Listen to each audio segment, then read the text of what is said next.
नमस्कार, जय माँ भगवती जगदम्बा। अंगिरस ज्योतिष कार्यालय में आपका स्वागत है। आइए ज्योतिष सीखें। हम बात कर रहे हैं द्विग्रहों के, त्रिग्रहों के, चतुर्ग्रहों के और पंचग्रहों के योग फल के विषय में। पिछले वीडियो में हमने द्विग्रह के योग के विषय में कहा। आज बात करेंगे तीन ग्रहों के योग के फल के विषय में कि किस प्रकार मनुष्य की जन्म कुंडली में तीन ग्रह एक साथ बैठ जाते हैं तो वह किस प्रकार का फल प्रकट करते हैं। आइए जानते हैं तीन ग्रहों के योग के विषय में। रवि, चंद्र और मंगल अर्थात सूर्य, चंद्र और मंगल जब किसी की भी जन्म कुंडली में एक साथ बैठ जाते हैं तो वह मनुष्य यंत्र निर्माण करता है। पत्थरों से कुछ ऐसे यंत्र बना देता है या पत्थरों से कुछ ऐसी चीजें बना देता है जो बहुत ही अलग तरह से दिखती हैं। कूटनीतिज्ञ होता है और नकली चीजों को बनाने वाला वह मनुष्य होता है। कुशल होता है, शोणित विकार से पीड़ित होता है, शूर तथा पुत्रहीन वह मनुष्य होता है। इस प्रकार का फल सूर्य, चंद्र और मंगल के योग से प्रकट होता है।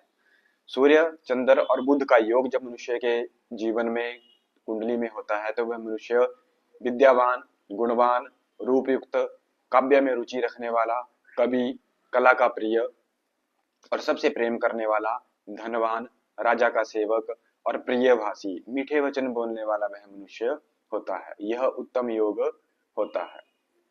सूर्य, चंद्र और गुरु यह तीनों ग्रह जब किसी की भी जन्म कुंडली में बैठ जाते हैं तो वह मनुष्य धर्मात्मा, राजमंत्री, दृढ़ बुद्धि, बंधुओं का आदर करने वाला, अपने रिश्तेदारों का आदर करने वाला, देवता और ब्राह्मणों का भक्त अर्थात देवताओं में उस मनुष्य की अत्यधिक प्रीति रहती है और ब्राह्मणों की भी वह इज्जत करता है, सम्मान करता है।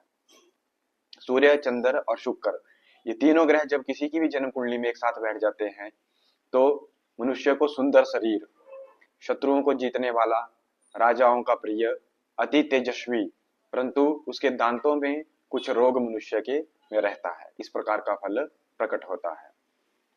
सूर्य, चंद्र और शनि इन दोनों का योग जब मनुष्य की जन्म कुंडली में होता है तो वह मनुष्य धर्मात्मा, निर्धन, हाथी घोड़े इत्यादि पालने वाला और सत्कर्म करने वाला किंतु शीलहीन मनुष्य होता है अर्थात मनुष्य को शांति कम प्राप्त होती है। सूर्य, मंगल और बुध यह तीनों का योग जब मनुष्य की जन्म कुंडली में होता है तो वह मनुष्य विख्यात होता है, साहसी होता है, निडर होता है, निर्लज्ज होता है और धन, स्त्री और पुत्र से युक्त वह मनुष्य होता है। यह भी एक उत्तम योग है। सूर्य, मंगल और गुरु इन तीन ग्रहों का योग जब मनुष्य की जन्म कुंडली में होता है तो वह मनुष्य प्रचंड, अत्यधिक क्रोध करने वाला, सत्यवक्ता, सदैव सत्य बोलता है, राजमंत्री, मधुरभाषी और कार्य में कुशल वह मनुष्य होता है। जिस भी कार्य को करेंगे वह उस कार्य को अच्छी प्रकार पूर्ण करेंगे।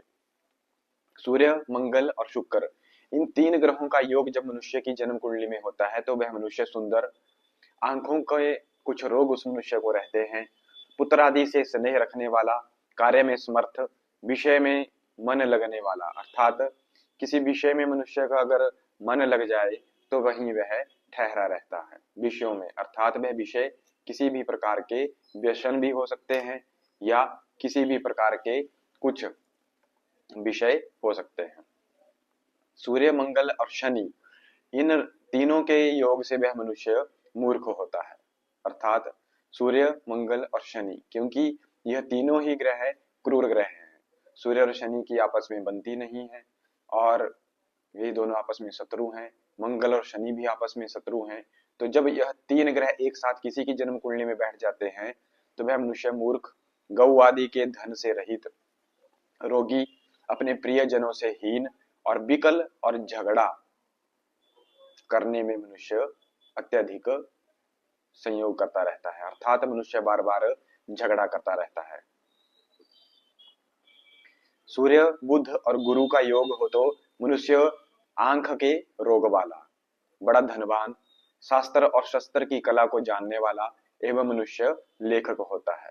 सूर्य, बुध और शुक्र के योग से मनुष्य अपने गुरुजनों से अपमानित होता है, अपमान सहकर वह बाहर चला जाता है और स्त्री के कारण संतप्त हृदय होता है। अगर किसी की जन्म कुंडली में या किसी के जीवन में इस प्रकार के कुछ घटनाएं हो रही हों कि गुरुकुल में गुरुओं के पास से और स्त्री की तरफ से उन्हें अगर अपमान सहन करना पड़ रहा हो, तो अवश्य ही उनकी जन्म कुंडली में सूर्य, बुध और शुक्र ये तीनों ग्रह एक साथ बैठे होंगे, जिस कारण इस प्रकार का उन्हें अपमान सहन करना पड़ रहा है। सूर्य, बुध और शनि का योग हो तो जातक दुराचारी, शत्रुओं से पराजित, बंधुओं से त्यक्त और अकारण सबका द्वेषी होता है, अर्थात उसके सके संबंधी, रिश्तेदार इत्यादि उसको त्याग देते हैं और अकारण ही बिना किसी कारण के उससे मनुष्य जो है वो द्वेष करता है, उससे मनुष्य दूर भी रहता है और उससे क्रोध इत्यादि करके उससे द्वेष करता है। सूर्य, गुरु और शुक्र के योग होने पर मनुष्य राजमंत्री, दयाहीन, खराब नेत्र वाला, शूरवीर, पंडित और पर कार्य साधक, दूसरों के कार्य करने वाला वह मनुष्य होता है। सूर्य, गुरु और शनि इन तीनों का योग होने पर पुत्र, स्त्री और मित्रों से युक्त, निर्भय, राजा को द्वेषी और अपने बंधुओं का पोषक मनुष्य होता है। सूर्य, शुक्र, शनि का योग हो तो कारीगरी तथा आदर से रहित, कुष्ठ रोगी, शत्रुओं से भयभीत रहने वाला और दुराचारी मनुष्य होता है।